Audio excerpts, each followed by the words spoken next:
الحمدللہ وکفا والصلاة والسلام علی سید الرسل وخاتم الانبیاء اما بعد فاعوذ باللہ من الشیطان الرجیم بسم اللہ الرحمن الرحیم وَلَقَدْ آتَيْنَا لُقْمَانَ الْحِكْمَةَ أَنِ اشْكُرْ لِلَّهِ وَمَنْ يَشْكُرْ فَإِنَّمَا يَشْكُرُ لِنَفْسِهِ وَمَنْ كَفَرَ فَإِنَّ اللَّهَ غَنِيٌّ حَمِيدٌ صدق اللہ العظیم۔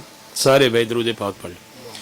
اللہم صلی علی محمد وعلی آل محمد کما صلیت علی ابراہیم وعلی آل ابراہیم انکا حمید مجید۔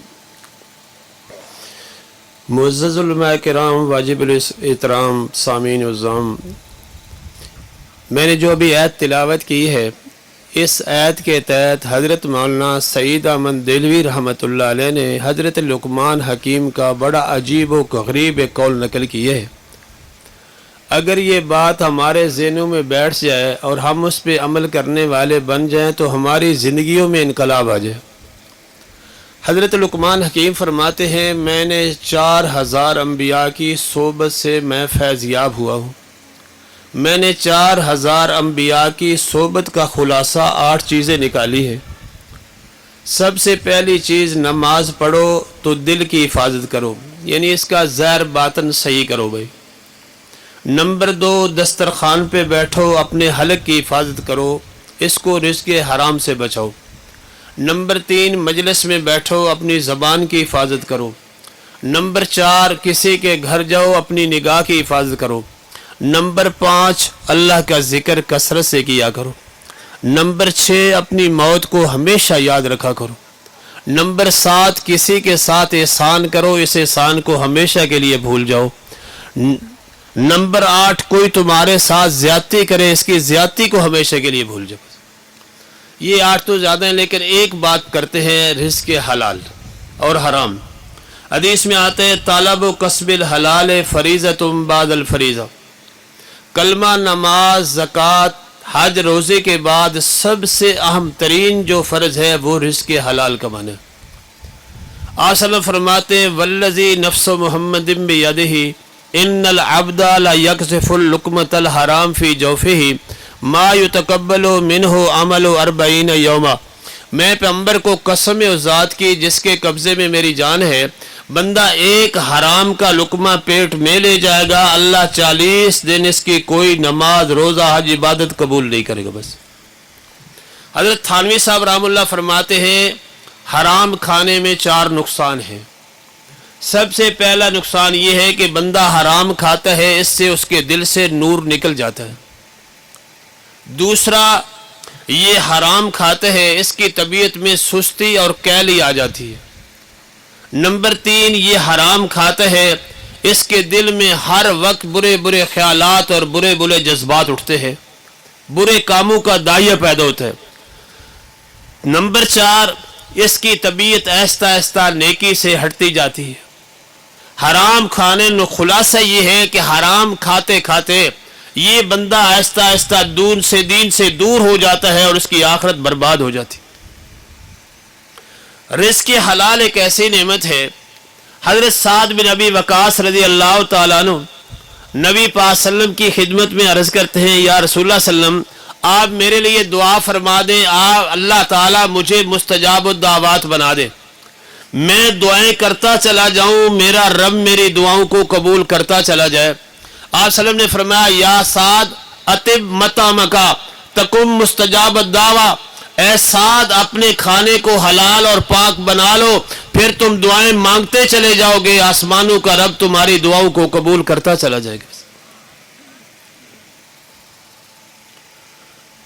ہمارے دیوبند کے بڑے بزرگ حضرت شاہ عبداللہ رحمۃ اللہ علیہ، یہ بڑے بزرگ تھے۔ حضرت جنگل سے گھاس کاٹ کر لاتے تھے اور آ کر اس کو فروخت کرتے تھے، اور لینے والے حضرت کی گھاس کو لینے کے لیے دوڑ پڑتے تھے۔ حضرت کا طریقہ یہ تھا کہ وہ جو گھاس کی گٹھڑی ہوتی جو ہاتھ لگا دیتا، حضرت اسی کو دیتے تھے، اور وہ گٹھڑی 4 آنے میں بیچتے تھے۔ پھر 4 آنے کو تقسیم کرنے کے اللہ کے پیارے بزرگوں نے عجیب طریقہ بنایا ہوا تھا۔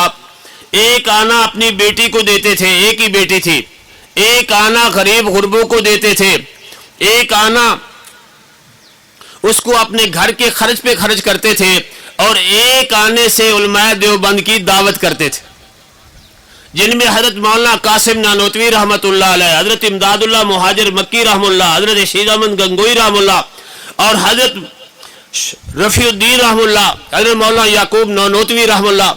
یہ ہمارے بزرگ فرماتے کہ ہمیں شاہ عبداللہ رحمۃ اللہ علیہ کی دعوت کی پورا مہینہ انتظار رہتی کہ حضرت کب وہ دعوت کریں گے.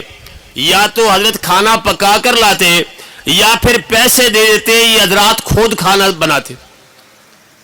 فرماتے حضرت مولانا یعقوب احمد رحم اللہ وہ کھانا پکانے کے بڑے ماہر تھے. جب یہ پیسے حضرت دے جاتے تو سارے حضرات فرماتے حضرت آپ کھانا تیار کریں. تو حضرت مولانا یعقوب احمد نانوتوی رحم اللہ پہلے غسل کرتے، پاک صاف لباس پہنتے، پھر کھانا تیار کرتے. پھر یہ ہمارے حضرات فرماتے کہ اس پاکیزہ کھانے کی برکت یہ ہوتی کہ اللہ ہمارے دلوں کو نور سے بھر دیتا، پوری راتیں ہماری اللہ کے ذکر اور تہجد میں گزر جاتی تھی.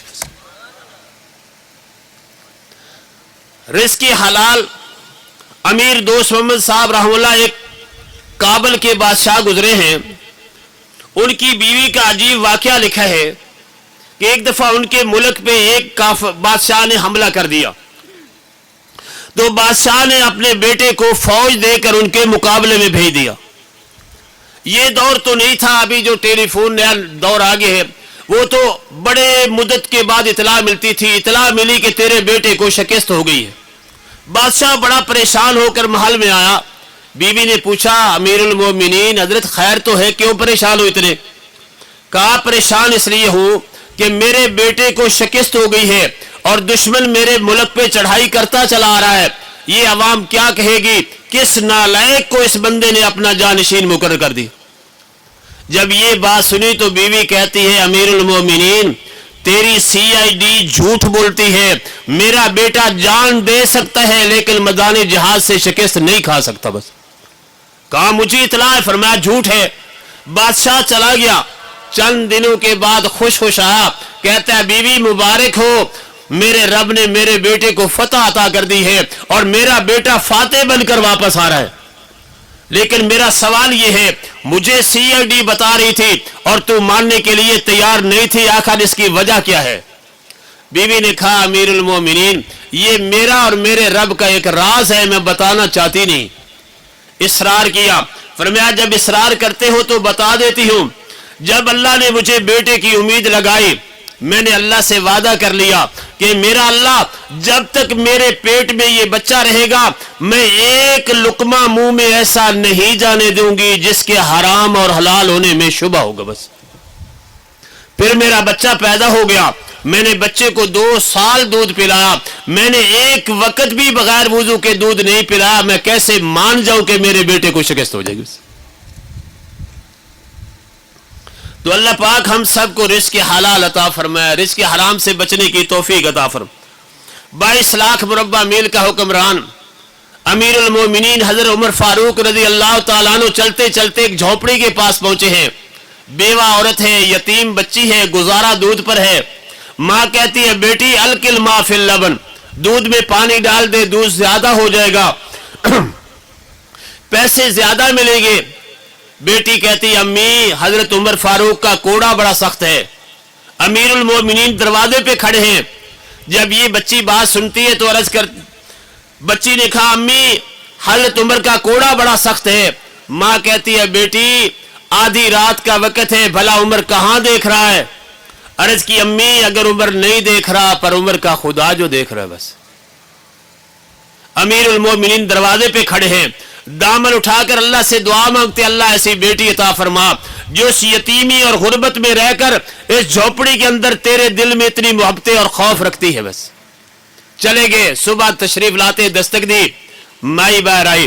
فرمایا مائی ذرا اپنی بیٹی کو بلاؤ. بیٹی آ گئی. فرمایا بیٹی جو تیری اور تیری ماں کی رات کو گفتگو ہوئی وہ گفتگو بیان کرو. بس ماں کانپنے لگ گئی، پتہ نہیں میرے ساتھ بنے گا کیا، کیونکہ فرمایا عمر میرے اللہ نے تجھے یہ مقام دیا ہے، تو جس راستے سے گزرتا ہے شیطان وہ راستے تبدیل کر جاتا ہے. بس عمر کتنی بڑی ذات ہے. آسلم فرماتے میرے صحابہ تم میں اور عمر فاروق میں کسی مسئلے میں اختلاف ہو جائے